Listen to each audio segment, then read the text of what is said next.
Time for another board game review, and this time we have the game Laser Chess! This was sent to me by Thinkfun, and the game was invented by Luke Hooper and Dr. Michael Larson. Laser Chess. A game of capture has never been this much fun. Laser Chess combines the fun of bending lasers and illuminating pieces with chess-like strategy. You have to strike your opponent's king while protecting your own from getting zapped. Simple rules and only a few basic moves make Laser Chess easy to learn and quick to play. Let me show you how to play. So in Laser Chess, you have several different pieces. Each player has one laser that remains in the corner of the game grid throughout the game. You press the button on top, and a laser comes out. This is not a playing token, and it cannot be eliminated from play. This is a deflector. The mirrored side of the deflector reflects the laser 90 degrees. Deflector is eliminated from play if any of its non-mirror surfaces are hit by the laser, in which case it would basically light up. This piece is a defender. The front side of the defender blocks the laser, and the defender will remain in play if it's hit from the front. However, if you can hit it from the sides, you can eliminate it from play. The switch has two mirrors, and both of them reflect the laser 90 degrees.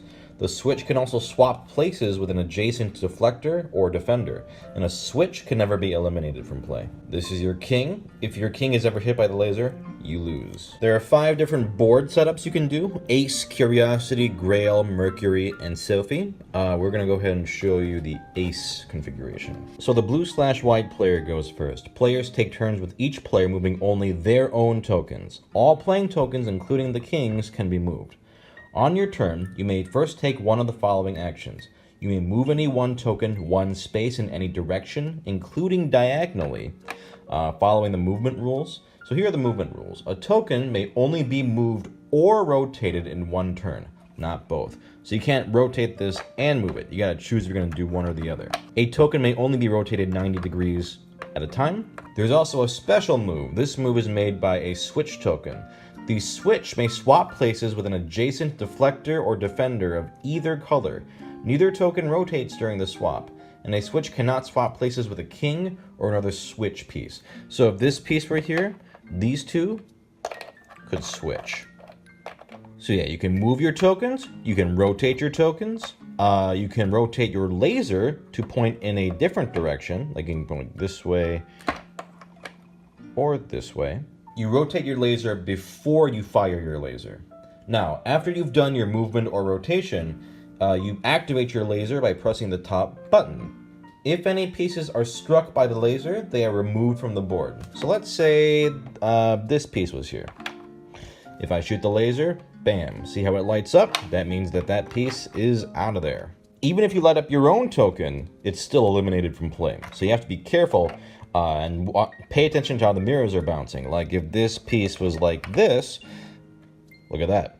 This bounces off here, here, here, and your own piece would get lit up, so you have to watch out. The laser is fired only once at the end of your turn, and the turn is over whether or not it hits something. So you can't fire it in mid-turn to go, oh, is that where is it hitting? You just have to trace it with your eyes. You can't test it out between turns.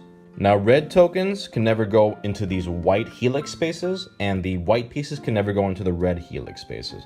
Those are off limits for either color. If any laser beam lands on a king token, that king is removed, and the game is over. And if you are the player whose king was not zapped, you win. So if we had something like this, bam, see that? The king is lit up as the laser bounces off mirrors and hits it. And that's the game. Move your pieces and rotate them in strategic ways so that you can try to get that laser to hit the other king. The components of the game are actually quite nice. The mirrors bounce as they should. The laser really does work very smoothly. It is genuinely cool to sort of like lay your pieces out and press it and boom, boom, boom, boom, boom. Even though you don't see the laser, you can see it just light up immediately. It's very satisfying. Gameplay is very simple to learn and pick up. There's only a handful of pieces. It's not overwhelming to learn. You can either turn or move, then press the laser. It's easy. I appreciate the inclusion of different board setups. It adds a lot of variety in gameplay. I also love that the pieces glow when you capture them. It's a very clever and nice touch that sort of happens, and like I said, it's very satisfying.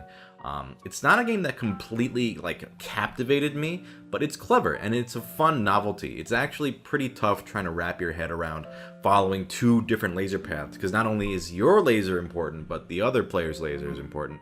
And you got to keep track of how are your pieces affecting your laser path? How is it affecting their laser path? And then potentially how is the laser going to be affected if this is moved on the next turn? You got to try to like work around your opponent's moves and your moves to make it all work out. If you enjoy one-on-one strategy games, this isn't just a silly gimmick. You think with a title like Laser Chess, it sounds kind of like a gimmick, but it's a unique and clever game, and I think it's worth checking out if you like that sort of thing. So, yeah, pretty good.